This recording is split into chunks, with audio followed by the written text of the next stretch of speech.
Doctor Agarwal's கண் மருத்துவமனை இலவச கண் பரிசோதனையை வழங்குகிறது. Book appointment now. Chennai Chetpet மாநகராட்சி பள்ளியில் ஆய்வகத்தை சுத்தம் செய்து கெமிக்கல் பாட்டிலை கொண்டு சென்றபோது பாட்டில் உடைந்து அதிலிருந்த கெமிக்கல் கொட்டியதால் 8ஆம் வகுப்பு மாணவன் பலத்த காயமடைந்த நிலையில் 7 மணி நேரமாகியும் மருத்துவமனைக்கு அழைத்துச் செல்லாமல் ஆசிரியர்கள் அலட்சியமாக இருந்ததாக பெற்றோர் குற்றம் சாட்டியிருக்கிறார்கள். முதலில் அந்த காட்சிகளை பார்க்கலாம். லேப் எல்லாம் கிளீன் பண்ணியிருக்காங்க.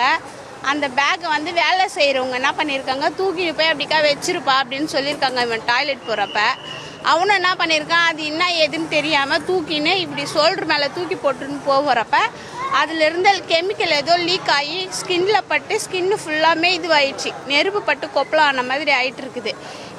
12:30 மணிக்கு இப்படி ஆச்சு அப்படின்னு நாங்கள் பார்த்தது உடனே எனக்கு ஃபோன் பண்ணி சொல்லவே இல்லை. அவனா 4 மணிக்கு எனக்கு வீட்டில் காட்டுற வரல எனக்கு எந்த இன்ஃபர்மேஷனுமே வரல.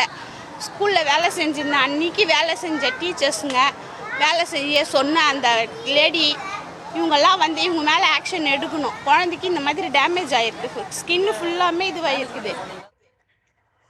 இது தொடர்பான விவரங்களை தர இணைகிறார் எமது செய்தியாளர் ஜெரி. அவரிடம் பேசலாம். வணக்கம் ஜெரி. பெற்றோர் என்ன குற்றச்சாட்டினை முன்வைக்கிறார்கள்? பாதிக்கப்பட்ட அந்த மாணவனினுடைய நிலை தற்போது என்னவாக இருக்கிறது? வரிதா, வணக்கம்.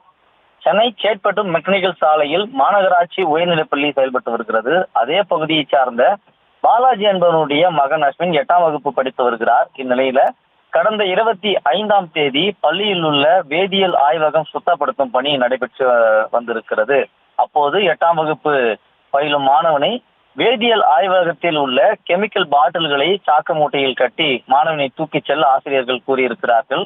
ரசாயன பாட்டில்களை தூக்கி சென்ற சிறுவன் ரசாயன பாட்டில் உடைந்து உடலின் பின்புறம் காயம் ஏற்பட்டு இருக்கிறது. உடனடியாக அவன் வீட்டுக்கு சென்றிருக்கிறான். இது குறித்து எந்தவித தகவல்களையும் பெற்றோர்களிடம் ஆசிரியர்கள் சொல்லவில்லை. மாணவனாகவே தானாக முன்வந்து எனக்கு பின்புறத்திலே எரிகிறது, இந்த ஏதோ செய்கிறது என்று அவன் அழுதவாறு கூறியிருக்கிறான். பின்னர் அருகில் இருக்கக்கூடிய கீழ்ப்பாக்கம் அரசு மருத்துவமனையில அனுமதிக்கப்பட்டிருக்கிறார்கள். பின்னர் தான் தெரிய வந்திருக்கிறது சிறுவனுடைய உடல்ல கெமிக்கல் பட்டிருப்பது.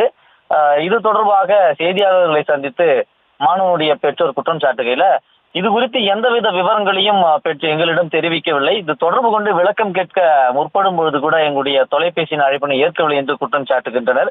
உரிய பாதுகாப்பு உபகரணங்களின்றி இந்த கெமிக்கலை கையாள வைத்ததற்கு ஆசிரியர்கள் தகுந்த நடவடிக்கை எடுக்க வேண்டும் என்று குற்றம் சாட்டுகின்றனர்.